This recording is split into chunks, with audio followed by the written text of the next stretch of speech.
Orasyon laban sa maling akala ng kapwa. Amang makapangyarihan, linisin mo ang aking pangalan sa maling akala at paratang.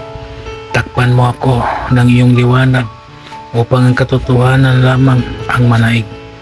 Palamutin mo ang puso ng aking kapwa at buksan mo ang kanilang isipan upang makita ang tunay na layunin ko. Sa iyong paggabay, ang kapayapaan at unawaan ang mag-aari.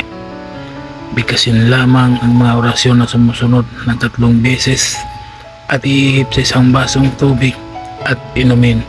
Di kaya iihip mo sa iyong dibdib. Sa Torah ripotin ito perarutas, arinum corpo corum spirito. Arinum corpo corum spirito. Arinum corpo corum spirito. Amen. Gawin ito araw-araw upang maalis ang maling akala ng kapwa. Maraming salamat sa mga tao na naniniwala at tumangkilik sa mga binahagi kong kaalaman.